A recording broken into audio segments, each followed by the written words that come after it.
तो आइए जानते हैं देश और विदेश की 10 बड़ी खबरों के बारे में सिर्फ 5 मिनट में। अगर अब तक आपने चैनल को सब्सक्राइब नहीं किया तो सब्सक्राइब करके रख ले और वीडियो को लाइक कर दे।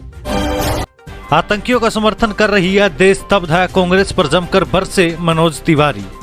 इजराइल और फिलिस्तीन के बीच युद्ध में कांग्रेस के फिलिस्तीन लोगों के जमीन सेल्फ गवर्नेंस का जिक्र करते हुए इस इलाके में तुरंत संघर्ष विराम का आह्वान भी किया। हालांकि बीजेपी अब इस मुद्दे को लेकर कांग्रेस को घेर रही है। बीजेपी ने इसे सीधे सीधे आतंकियों को समर्थन करना बता दिया है। कांग्रेस के फिलिस्तीन के समर्थन करने के मुद्दे को बीजेपी ने लपक लिया है। बीजेपी नेता मनोज तिवारी ने आरोप लगाया कि कांग्रेस आतंकियों का समर्थन कर रही है। उन्होंने कहा कि इतना भयासन इशारा है कि कांग्रेस पार्टी आतंकियों का समर्थन कर रही है। उन्होंने कहा कि हमास के इजराइल पर हमला करने के जैसे वीडियो सामने आए हैं, वहां बहन बेटियों के साथ जो हुआ है, लोगों की गर्दनें काटी गई है। इसके बाद भी कांग्रेस हमास के समर्थन में, फिलिस्तीन के समर्थन में आज बयान दे रही है। तिवारी ने कहा इसका मतलब साफ है कि ये लोग आतंकियों के समर्थन में हैं। देश ये देखकर स्तब्ध है। अजीत पवार ने खुद को बताया एनसीपी का राष्ट्रीय अध्यक्ष, शिंदे सरकार में शामिल होने के कदम का किया बचाव। राष्ट्रवादी कांग्रेस पार्टी के भीतर विभाजन पर चुनाव आयोग में चल रही सुनवाई के बीच अजीत पवार ने खुद को पार्टी का राष्ट्रीय अध्यक्ष बताया और एकनाथ शिंदे सरकार में शामिल होने के अपने कदम का बचाव किया। उन्होंने कहा कि कई शीर्ष राजनेताओं ने राज्य के राजनीतिक इतिहास में अलग रुख अपनाया है। इजराइल में हमास के बंदूकधारियों ने संगीत समारोह में 260 लोगों को उतारा मौत के घाट, घटना स्थल पर लगा लाशों का ढेर। सप्ताहांत में देश पर अपने हमले के दौरान दक्षिणी इजराइल में एक आउटडोर म्यूजिक फेस्टिवल पर हमला करने वाले हमास के बंदूकधारियों ने कम से कम 260 लोगों की हत्या कर दी। टाइम्स ऑफ इजराइल ने एक आपातकालीन समूह के हवाले से जानकारी दी।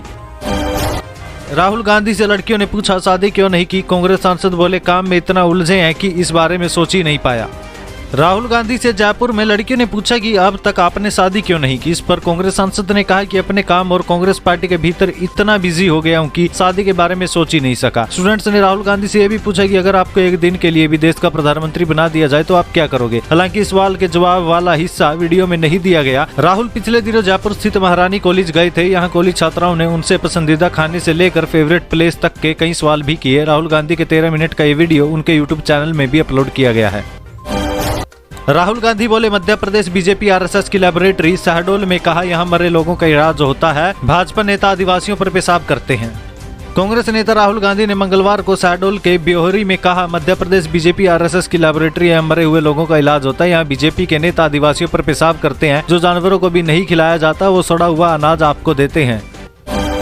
न्यूज क्लिक केस, प्रबीर और अमित को 10 दिन की न्यायिक हिरासत, विदेश से फंड लेने और यूएपीए के तहत हुई है गिरफ्तारी। दिल्ली कोर्ट ने 10 अक्टूबर को न्यूज क्लिक के संस्थापक प्रबीर पुराख्यस्त और एचआर हेड अमित चक्रवर्ती को 10 दिन की न्यायिक हिरासत में भेज दिया। इससे पहले कोर्ट ने 9 अक्टूबर को उनकी याचिका पर फैसला सुरक्षित रख लिया था। दिल्ली पुलिस ने दोनों को आतंकवाद विरोधी कानून यूएपीए के तहत गिरफ्तार किया। इन पर चीनी प्रोपेगेंडा चलाने के लिए चीन से पैसा लेने का आरोप है। आम आदमी पार्टी विधायक अमानतुल्ला के घर पर ईडी की रेड। दिल्ली वक्फ बोर्ड में मनी लॉन्ड्रिंग का मामला, 4 अक्टूबर को संजय सिंह की गिरफ्तारी हुई थी। आम आदमी पार्टी के एक और नेता के खिलाफ ईडी ने कार्रवाई शुरू कर दिया। मंगलवार सुबह प्रवर्तन निदेशालय ने अमानतुल्ला खान के घर छापा मारा। एक कार्रवाई मनी लॉन्ड्रिंग से जुड़े एक केस में की जा रही है। ईडी ने कार्रवाई दिल्ली एंटी करप्शन ब्यूरो की तरफ से दाखिल 2 एफआईआर के तहत की है। ये एफआईआर दिल्ली वक्फ बोर्ड में नौकरियों में अनियमितताओं से जुड़ी है। अमानतुल्ला खान वक्फ बोर्ड के चेयरमैन है। इस मामले में दिल्ली एंटी करप्शन ब्यूरो ने 16 अगस्त 2022 को अमानतुल्ला को गिरफ्तार किया था। उन्हें 28 दिसंबर 2022 को जमानत पर रिहा भी कर दिया गया था। 6 महीने में 21,000 करोड़ की फ्रीबीज स्कीम, चुनाव आयोग का तंज, 5 साल याद क्यों नहीं आई, आखिर में ही क्यों। विधानसभा चुनाव की तारीखों का ऐलान करते समय मुख्य चुनाव आयुक्त राजीव कुमार ने फ्रीबीज स्कीम पर तंज कसा। उन्होंने कहा कि पता नहीं क्यों सभी सरकारों को 5 साल याद नहीं आती, आखिर महीने में 15 दिनों में ही सभी घोषणाएं करने की याद आती है, लेकिन ये राज्य सरकारों का अधिकार है। पंजाब में पराली जलाने से बढ़ने लगा वायु प्रदूषण, अभी से स्मोक दिख रहा। लुधियाना का AQI 328 पहुंचा, जल्द हरियाणा दिल्ली में दिखेगा असर। पंजाब भर में पराली जलाने की घटनाओं में वृद्धि होने के साथ ही राज्य की आबोहवा खराब होनी शुरू हो गई है। लुधियाना में AQI रात के समय जहां 328 तक पहुंच गया, वहीं जालंधर में AQI का औसतन 135 दर्ज किया गया है। पराली जलाने की घटनाएं बीते साल से अभी तक 43% और 2021 के मुकाबले 67% अधिक रिपोर्ट हुई है, जिसे एक्सपर्ट्स चिंताजनक बता रहे हैं। पंजाब में अक्टूबर माह की शुरुआत के साथ ही राज्य के अधिकांश गाँव में स्मोक की स्थिति बनी है। इस सीजन में खेतों में आग लगाने के मामले पिछले 2 वर्षों की तुलना में बहुत अधिक है। इसका असर जल्द ही हरियाणा और दिल्ली में भी देखने को मिलेगा। ओवैसी बोले केसीआर फिर सत्ता में लौटेंगे। चुनाव की तारीखों के ऐलान के बाद AIMIM चीफ का बयान। पार्टी ने राजस्थान में 3 प्रत्याशी घोषित किए।